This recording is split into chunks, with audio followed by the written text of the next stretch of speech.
नमस्कार। MHD 6 के अंतर्गत आज हम आधुनिक काल में ब्रिटिश राजसत्ता से असंतोष इस विषय पर बात करेंगे कि एक दौर ऐसा आया जहाँ पर कि भारतीय लोग जो है जो कि ब्रिटिश राजसत्ता के अधीन हो चले थे, ब्रिटिश राजसत्ता को उन्होंने स्वीकार कर लिया था। अब वो असंतोष जो है अपना व्यक्त करना शुरू कर दिए थे। उसके कारण क्या थे, इसके बारे में हम चर्चा करेंगे। तो 1857 के विद्रोह की असफलता ने सामंती शासक की पुनर्स्थापना का विकल्प हमेशा के लिए खत्म कर दिया। पहली बात तो ये हुई कि जो सामंती सभ्यता जो चल रही थी, 1857 का जो युद्ध हुआ उसके बाद वो पूरी तरह से उसमें वो दोबारा से खड़ी हो पाएगी, ये कल्पना भी लोगों ने समाप्त कर दी। क्योंकि उन परिणाम सब लोगों को समझ में आ गया कि ये सामंती लोग कुछ नहीं है, ये हमारे देश को बर्बाद कर देंगे और हमारा देश उन्नति नहीं कर सकता।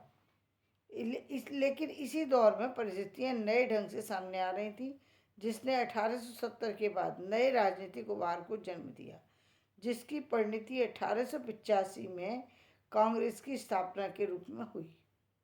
यानी क्या हुआ, 1870 में नए राजनीतिक उभार आया और कांग्रेस की स्थापना 1885 में हुई।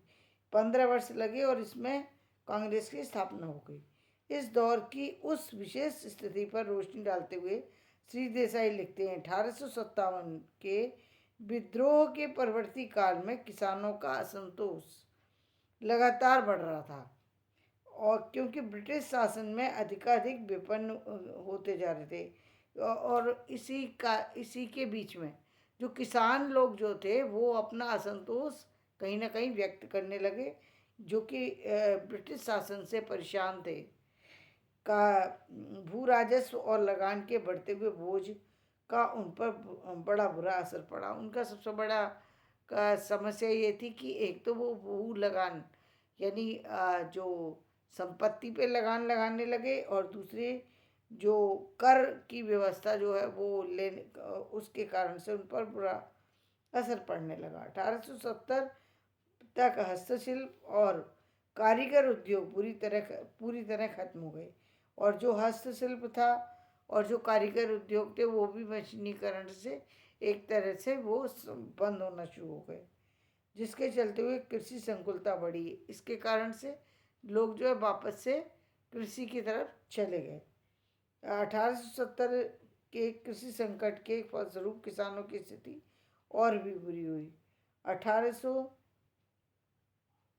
1867 और 1880 के बीच कई अनर्थकारी दुर्भिक्ष भी पड़े। यानी कई जो 1867 से लेकर 1880 तक के समय में कई अकाल पड़े, जिसके कारण से किसानों को भूखा मरना पड़ा, क्योंकि वो कृषि पर ही निर्भर हो गए, और वो कृषि से भी जो जितना धन मिलता था वो भी कर के रूप में वो जमींदार ले लेते थे, या वो फिर ब्रिटिश सरकार के उसमें चला जाता था।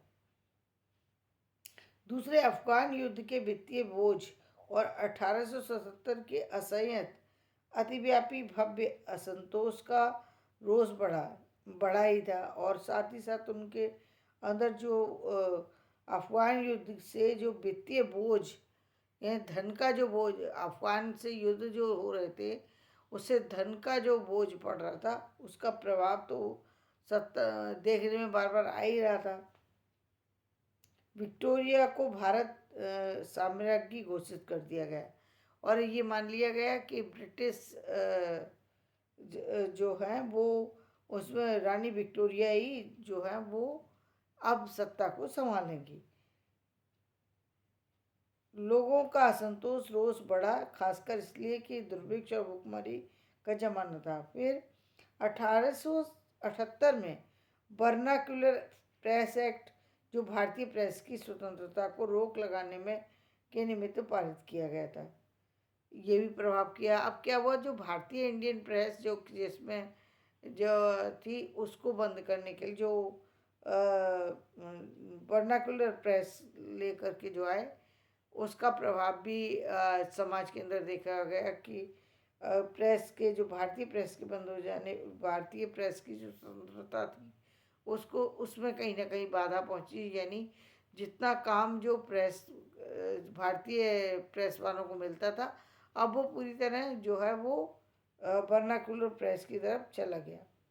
1889 में इंडियन प्रेस और आर्म्स एक्ट के कारण लोगों में असंतोष की ज्वाला फैल गई। राष्ट्रीय असंतोष की जिस भावना को इस दौर में W C Banerjee, R C. Dutt, Dadabhai Naoroji, justice Ranade, Gopal Krishna Gokhale आदि व्यक्त कर रहे थे, उसी असंतोष को अपने ढंग से भारतेंदु युग के लेखक भी हिंदी पत्र पत्रिकाओं के माध्यम से व्यक्त करने लगे। राष्ट्रीय असंतोष को व्यक्त करने वाले इस प्रबुद्ध वर्ग के सामने ये साफ नहीं था कि वे देश में ब्रिटिश दासता से मुक्त कराना चाहते हैं, बल्कि इसके विपरीत वे ब्रिटिश शासन को देवीय वरदान मांगते हैं। और साथ ही साथ उस समय एक ऐसा दौर था कि वो खुद भी जो भारतीय लोग थे वो कंफ्यूज थे। उन्हें समझ नहीं आ रहा था कि ब्रिटिश शासक के अधीन ही अपने देश को चलने दें या अब वो उनको स्वतंत्र हो जाना चाहिए था। यानी अब उनको दास्ता कहीं ना कहीं स्वीकार हो गई थी। वो दास्ता के गुलाम इसलिए होते जा रहे थे क्योंकि कहीं ना कहीं एक तरफ शिक्षा को पनपते देखते थे, मशीनीकरण के युग को देखते थे और जो बदलाव को देखते थे, दूसरी तरफ उनको उनसे जो परेशानियाँ आई, जहाँ उनको उनका भारतीय प्रेस का जो नवीनीकरण हुआ उससे उनको परेशानी, युद्ध के कारण परेशानी हुई, जो और तरह की आज जो कर के व्यवस्था के कारण से परेशानी हुई, जो औपनिवेशिकता के कारण, तो वो कहीं उससे परेशान थे। तो इसी दुविधा के दौर में भारतेंदु युग के लेखन की भी जो है परंपरा विकसित हुई और इस तरीके से समाज में ब्रिटिश राज सत्ता से असंतोष को व्यक्त किया गया। धन्यवाद। मैं अपना वीडियो यहीं समाप्त करती हूँ। मेरा वीडियो पसंद आए इसे लाइक करना, शेयर करना, सब्सक्राइब